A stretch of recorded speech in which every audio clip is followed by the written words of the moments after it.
Have you ever looked around and thought, have we all lost our damn minds? Because lately, that's exactly how I feel. Everything's upside down. The people who used to fight for truth are doubling down on propaganda. The people who used to scream about war are now marching towards it. The news is messy. The air feels heavy. And you're sitting there just trying to make sense of it all, wondering if you're the only one who sees it clearly. You're not. I'm Christi Chanelle, and this is Sassy Politics.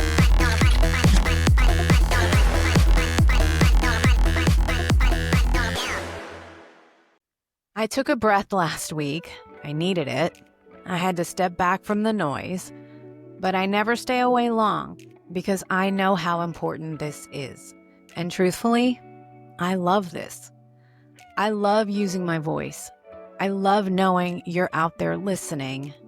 And I love knowing we're not as alone as they want us to feel. Today, I want to walk you through what's really happening beneath the chaos and how I know, deep in my gut, that the tide is turning. On June 14th, something incredible happened. Over 2,100 cities across the country stood up and said, "We have no kings in America." It wasn't a cute slogan. It was a full-body rejection of authoritarianism, of one man thinking he's untouchable. This is from my protest. It's a little flag they were handing out. I still feel recharged from it. I took my daughter with me. And it was hot. It was in Dallas. It was hot. And there was like 10,000 people there. But it was so important to be there and to feel the community that I'm in is feeling the exact same way. But not only my community, all around the U.S., red states and blue states all came together for one reason: to say, Trump, you're not going to do this to our country. So I was there. I felt it.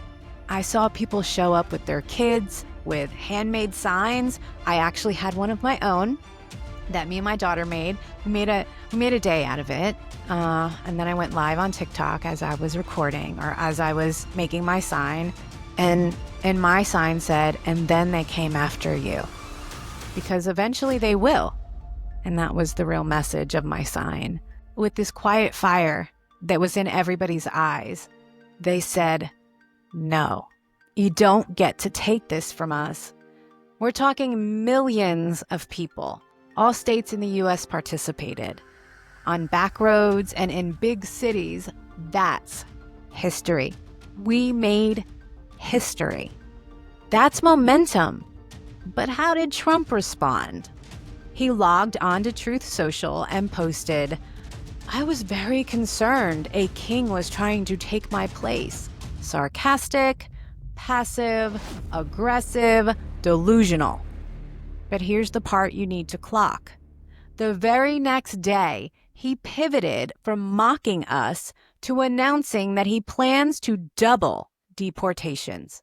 Now remember, just weeks ago, he said he'd ease up on deportations for farm workers and hospitality because of pressure from billionaires and business owners. But the second millions of people stood up and called him out, he snapped. He got petty. He got vengeful. And if you think that's not a sign of a man who believes he's above the law, think again. And that big military parade that he threw himself in D.C.? Underwhelming. Sparse crowds, awkward energy. Let's just say the vibe wasn't giving king. And I will tell you, there were some great memes out there. One was this army tanker, which is true footage, and all you hear is the as it rolls across the road, and there's no audible sounds of the crowd. It's brilliant, and it's been used over and over again. Actually, Newsom used it in one of his posts. So, yeah, anyway, loved it. Now, here's where it gets even more twisted. People online started posting things like, "No kings, but Jesus is king," completely missing the whole point. Clearly, that wasn't about religion. It was about power, about democracy, about reminding this country that no one is above accountability. But they gaslight, they twist, they reduce everything to a culture war meme. That's how the machine keeps spinning. And it's exhausting.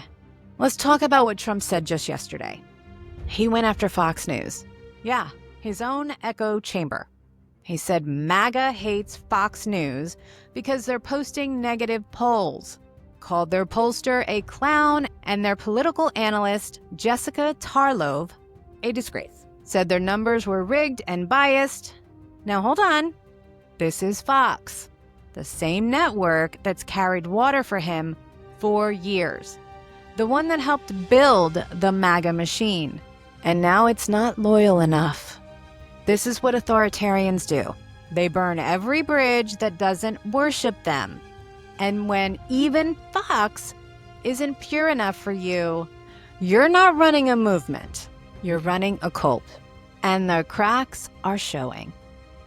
Candace Owens, yes, that Candace, said she's heartbroken watching Trump fight against free speech in America.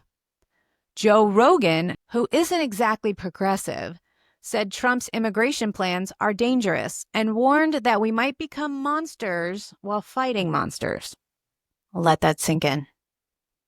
People who built their platforms defending Trump are now backing away.